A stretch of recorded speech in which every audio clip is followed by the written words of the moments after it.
The party was perfect. 500 crystal glasses, a table groaning under mountains of caviar and gold leaf desserts, and a live orchestra playing for an empty room. Not a single guest arrived. The billionaire stood alone in the center of his grand ballroom, his reflection warped in the polished marble floors, the weight of his humiliation pressing down like the chandelier above him. One wrong move, and everything would shatter. Then, the door creaked open. But it wasn't the elite he'd begged to attend. It was a man in a stained work shirt, his hands rough from labor, his shoes worn thin. He clutched a toolbox like it was the only thing keeping him upright. The billionaire's laugh was sharp, bitter. "You're late," he sneered, "and you're not on the list." The man didn't flinch. "I heard you needed help," he said, voice steady, eyes locking onto the billionaire's like he already knew the storm that was coming. What happened next? The billionaire would later call it the most humiliating and transformative night of his life. The workers would whisper about it for years, and the man who walked in, he left with something no amount of money could buy. But first, you need to see what he did in those first 10 seconds that silenced the room forever. If this story doesn't break your heart and then piece it back together, nothing will. Like this video, subscribe for more untold stories of redemption and revenge, and hit the bell so you never miss the moment everything changes. The billionaire's mansion was a monument to excess, a gilded cage where every detail screamed of wealth so obscene it bordered on vulgarity. The grand ballroom stretched out like a kingdom built for gods, its walls lined with priceless art, its ceilings adorned with frescoes painted by masters who had long since turned to dust. The air was thick with the scent of rare orchids flown in from the Amazon, their petals delicate as whispers, and the cloying sweetness of champagne that cost more per bottle than most people earned in a year. At the center of it all stood the billionaire himself, his tailored suit hugging his frame like a second skin, his cufflinks glinting with diamonds that could have fed a small village for a decade. His face, however, was a mask of something far uglier than greed.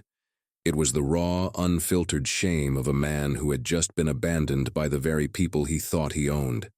The invitations had been sent on handmade paper, embossed with gold, delivered by couriers in black ties. 500 of them. 500 names, 500 RSVP cards returned with a yes scrawled in elegant script. But as the clock struck 8, then 9, then 10, the ballroom remained empty. The orchestra played on, their notes bouncing off the cold marble like echoes in a tomb. The billionaire's jaw clenched so tightly it could have shattered teeth. He had spent a fortune to remind the world of his power, and the world had responded with silence. The ultimate insult. His voice cut through the music like a blade. "Where is everyone?" he demanded, though he already knew the answer. His assistant, a wiry man with the nervous energy of a rabbit in a wolf's den, shifted uncomfortably. "Sir, there were rumors," he stammered, "about the indictments. The press."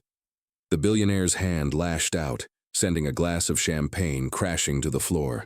The sound of shattering crystal was the only thing louder than his rage. "I am not some common criminal," he hissed. "I built this empire. They will not humiliate me like this." But they already had. Outside, the night was thick with the kind of quiet that only exists in the spaces between the rich and the rest of the world. The iron gates of the estate loomed like the bars of a prison, keeping the undesirables out, or perhaps keeping the truth in. The billionaire paced the length of the ballroom, his reflection multiplying in the mirrors lining the walls, each version of him more twisted than the last. He had spent his life believing money could buy anything: loyalty, respect, even love. But tonight, the checks he'd written, the favors he'd called in, the threats he'd whispered, all of it had amounted to nothing. The room was a mausoleum, and he was the only corpse inside. Then the door creaked open.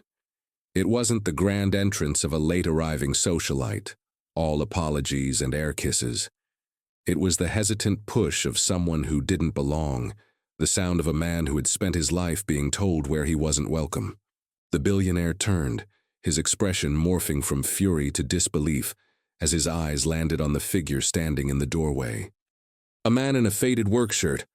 The fabric stretched thin over shoulders that had borne too many burdens.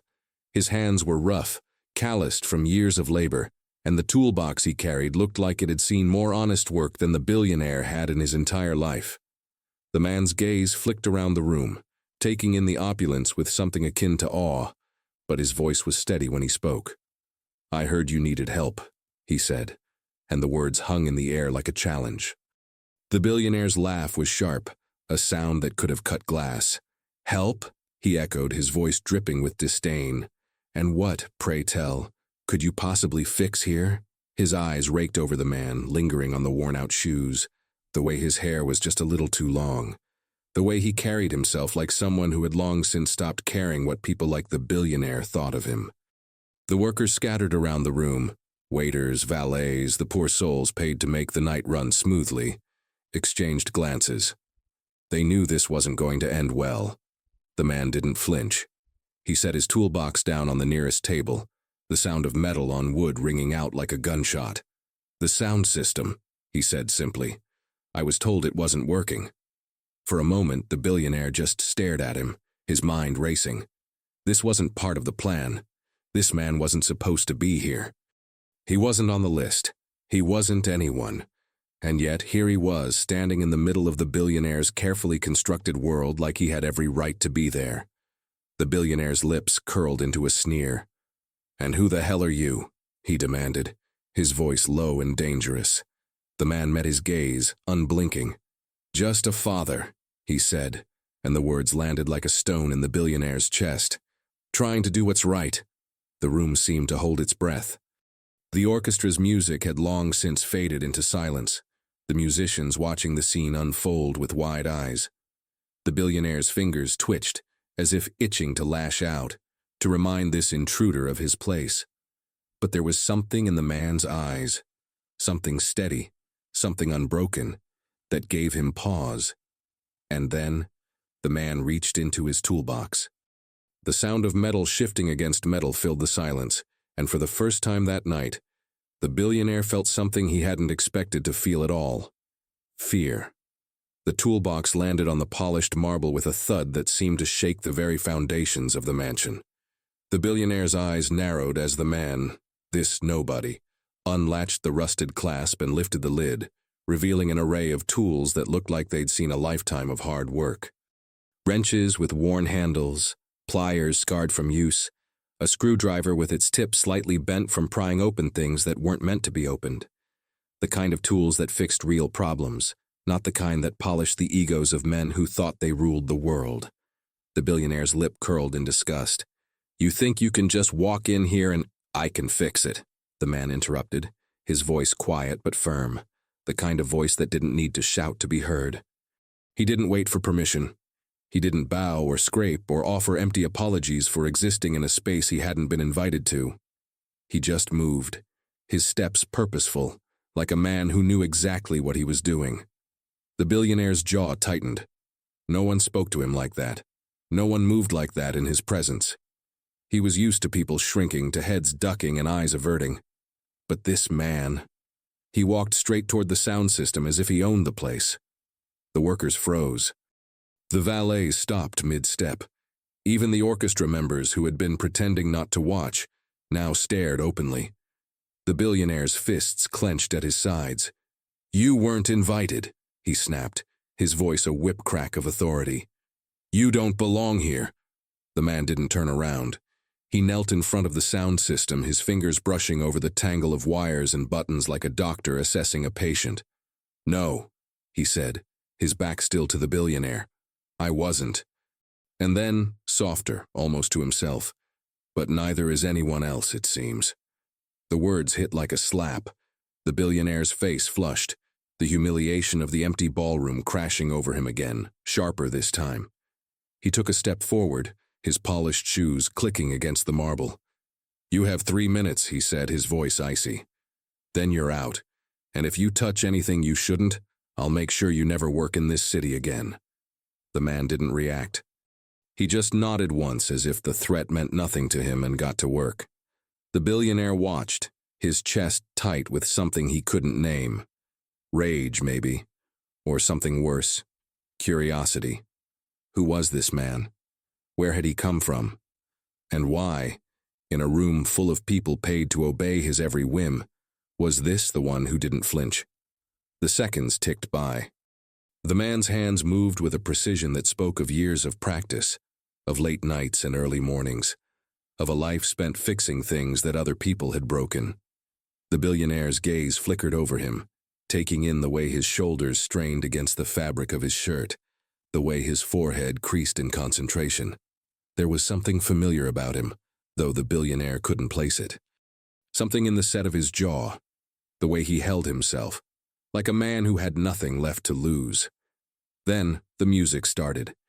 It was just a crackle at first, a static hum that filled the silence like a held breath. Then a single note, clear and pure, cut through the air. The orchestra's violinist, who had been standing idle, suddenly lifted her bow, her eyes wide. The sound swelled, filling the room, rich and full and alive. The billionaire's breath caught. He hadn't even realized the system was capable of sounding like that. The man stood, brushing his hands off on his pants, leaving streaks of dust on the fabric. He turned to face the billionaire, and for the first time, their eyes met. Really met. And in that moment, the billionaire saw it. The exhaustion, the quiet defiance, the kind of strength that didn't come from money or power, but from something deeper, something real. The billionaire's mouth twisted. "Congratulations," he said, his voice dripping with sarcasm. "You fixed a speaker, now get out." The man didn't move. He just stood there, his toolbox in hand, his gaze steady. "You know," he said, his voice low, "money can buy a lot of things, but it can't buy respect, and it sure as hell can't buy the one thing you actually need." The billionaire's eyes flashed. "And what's that?" The man didn't hesitate. "Someone to tell you the truth." The words hung between them, heavy and unshakable. The billionaire's face darkened. "You have no idea who you're talking to. I know exactly who you are," the man said, and there was something in his voice, something like pity. A man who throws parties for people who don't care about him. A man who thinks his bank account makes him better than everyone else. He took a step closer, close enough that the billionaire could see the flecks of gray in his stubble, the lines around his eyes that spoke of sleepless nights. "But you're just a man, same as me, and right now, you're the loneliest one in this room." The billionaire's hand shot out, grabbing the man by the collar of his shirt, twisting the fabric in his fist. The workers gasped. The orchestra fell silent again. "You don't know anything about me," the billionaire hissed, his face inches from the man's. The man didn't pull away. He didn't even blink. "I know you're scared," he said, his voice so quiet only the two of them could hear it. Scared that all this, he gestured vaguely at the ballroom, the chandeliers, the empty tables, means nothing. And you're right, it doesn't. For a heartbeat, neither of them moved. The billionaire's grip tightened, his knuckles white. He could have this man thrown out. He could ruin him with a single phone call. But something held him back. Something in the way the man looked at him. Not with fear, not with awe, but with something dangerously close to understanding. Then the billionaire let go. The man didn't rub his throat or step back. He just adjusted his toolbox under his arm and turned toward the door.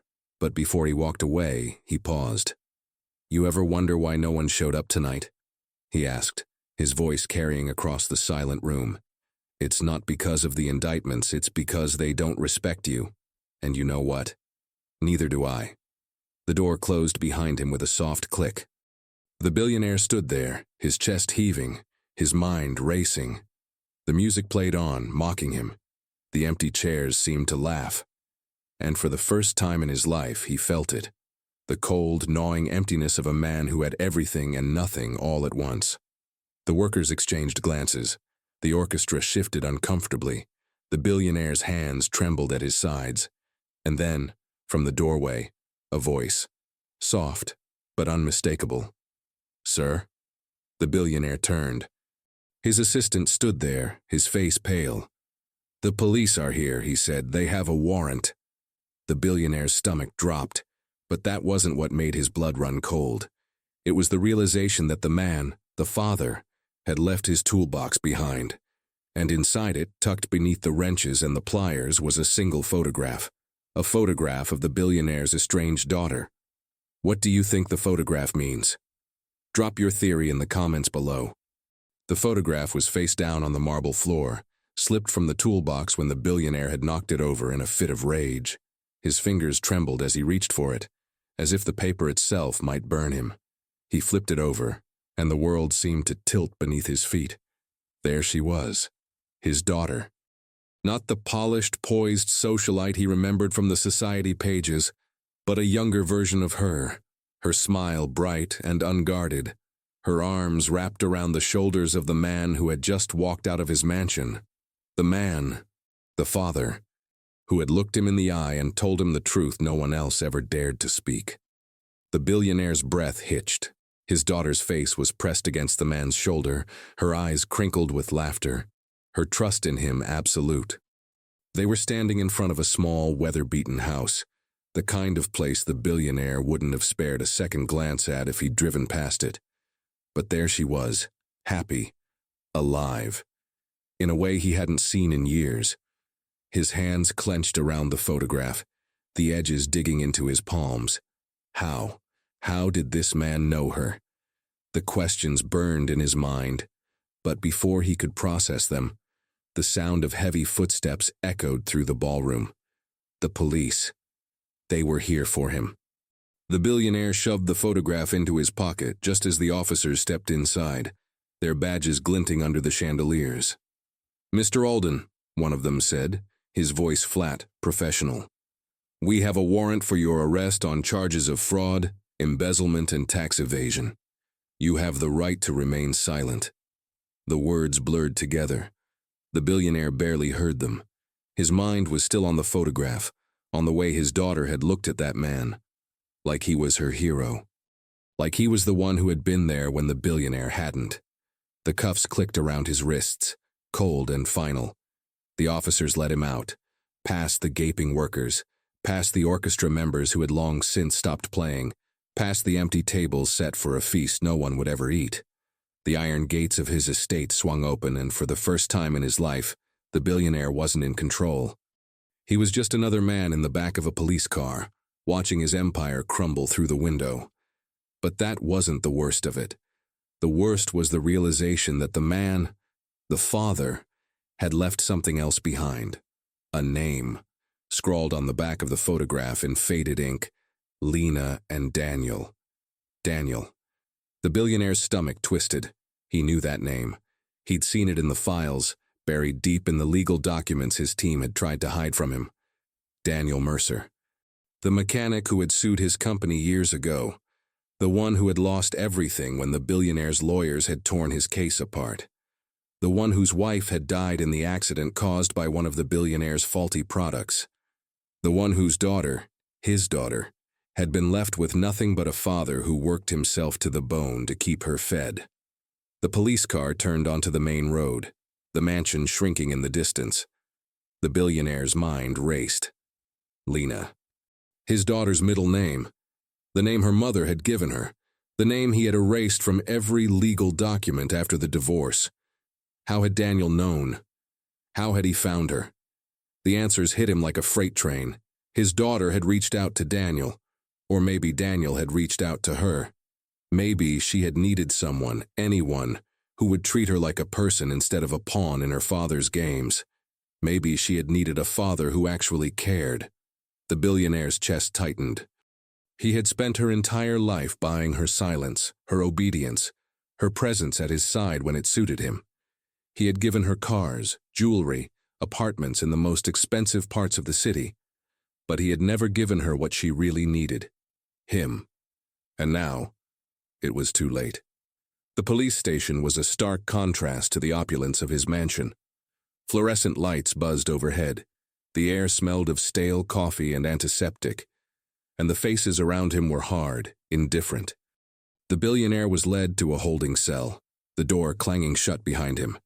He sank onto the bench, the photograph burning a hole in his pocket. He pulled it out again, his fingers tracing the edges. His daughter's smile was like a knife to his heart. He had missed so much, The way her eyes lit up when she laughed, the way she leaned into Daniel like he was her anchor. The way she looked happy, truly, genuinely happy, in a way she never had in any of the staged photos his PR team had released over the years. A sound escaped him, something between a laugh and a sob. He had spent his life believing he could buy anything, loyalty, love, even forgiveness.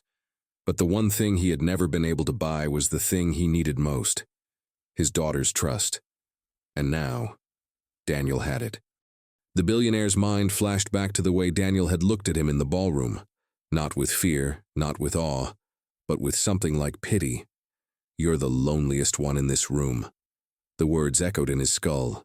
He had thought himself untouchable, but Daniel had seen right through him.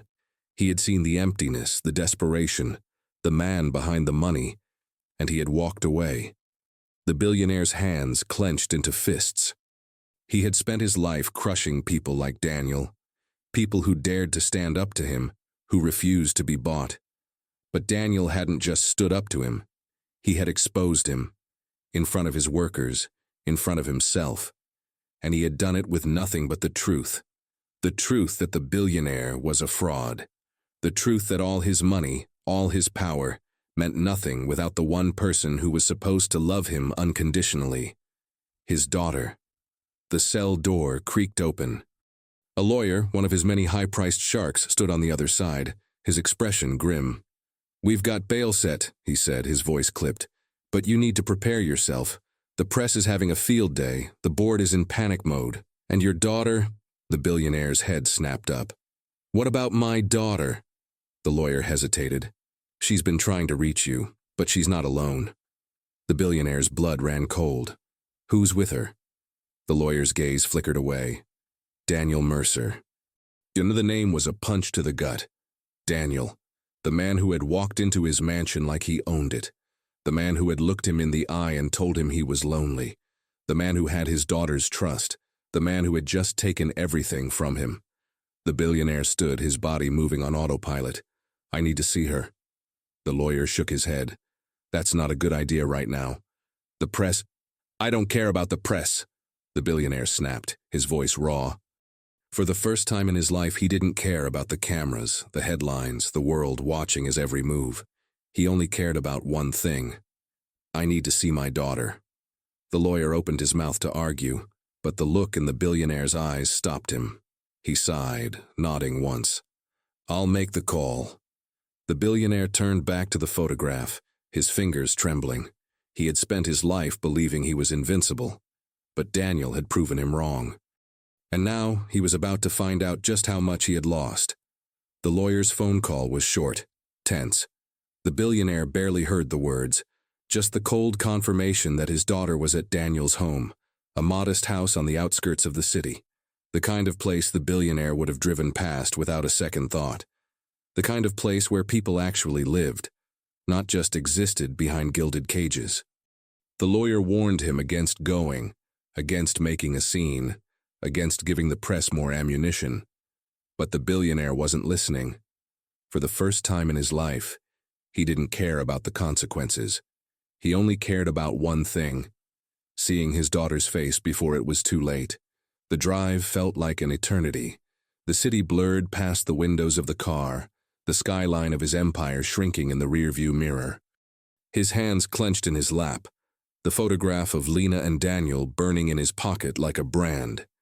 He had spent years avoiding this part of town, the part where the streets weren't paved with his influence, where the air smelled of honest work instead of expensive perfume. But now he was here, and he was terrified. The house was small, its paint peeling, its porch sagging slightly under the weight of years. A swing creaked gently in the front yard, the kind of swing a child would love. His child, his daughter. The billionaire's throat tightened. He had never once thought to ask if she liked swings. He knocked. The door opened, and there she was, Lena. She was older now, her face more defined, her eyes sharper, but she still had the same smile, at least until she saw him. The smile faltered, then vanished entirely. "Father," she said, her voice flat, guarded. The word felt like a slap. He had imagined this moment 1,000 times. He had imagined her running to him, throwing her arms around him, telling him she had missed him. But the reality was a wall of ice between them, colder than any boardroom negotiation, any legal battle. She didn't invite him in. She just stood there, her arms crossed, her expression unreadable. And then, from behind her, a voice. "Lena? Who is it?" "Daniel." The billionaire's stomach twisted as the man appeared in the doorway, his presence filling the space in a way the billionaires never could. He wasn't dressed in a suit or polished shoes. He was wearing jeans and a faded flannel, his sleeves rolled up to reveal forearms marked with the scars of hard work. His eyes met the billionaire's, and for a second, there was no anger, no triumph, just a quiet understanding. "You don't belong here." Lena glanced between the two of them, her brow furrowing. "Daniel, this is my—" "I know who he is," Daniel said, his voice steady. He didn't reach for Lena's hand, didn't pull her behind him like a shield. He just stood there, a silent promise in his stance. "She's safe with me." The billionaire's chest ached. He had never felt so out of place in his life. "Why are you here?" Lena asked, her voice breaking the heavy silence. There was no warmth in her tone, no hint of the little girl who used to climb onto his lap and beg for stories. Just cold, hard skepticism. He swallowed. "I needed to see you." She didn't soften. "After all this time?" He had no excuse, no justification, no legal loophole or business strategy to fix this. So he did the one thing he had spent his life avoiding. He told the truth. "I was wrong." The words hung between them, raw and fragile. Lena's eyes widened slightly, as if she hadn't expected honesty from him, as if she had forgotten he was capable of it. Daniel didn't move. He didn't gloat. He just watched, his expression unreadable. The billionaire's hands trembled. He reached into his pocket and pulled out the photograph, holding it out to her. "I found this." Lena took it, her fingers brushing against his for the briefest second. She stared at the image, herself, younger, happier, wrapped in Daniel's arms. A tear slipped down her cheek. "You took this from me," she whispered. The billionaire flinched. He had. He had taken everything from her, her childhood, her trust, her right to choose her own family. Daniel's voice was quiet, but it cut through the tension like a blade. "She's not yours to take from anymore." The words were a gut punch. The billionaire looked at Daniel, really looked at him, and saw what he had been blind to before. This man wasn't just a mechanic, a nobody who had wandered into his mansion by accident. He was the father Lena had chosen, the one who had been there when the billionaire hadn't, the one who had given her what he never could. Love without conditions. The realization broke something inside him. Lena wiped her cheek, her voice barely above a whisper. "Why now, Father? Why show up now when it's too late?" The billionaire's breath hitched. He had spent his life believing he could fix anything with money, with power, with threats. But this was the one thing he couldn't buy, the one thing he had lost forever. And then, from inside the house, a sound. A child's laugh. Lena's head turned slightly, her expression softening. The billionaire's blood ran cold. A child. His mind raced. Daniel had a child? Her child?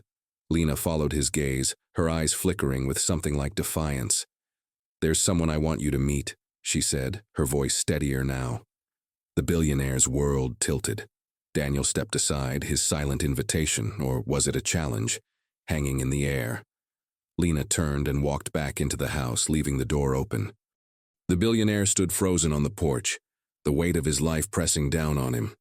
He could walk away.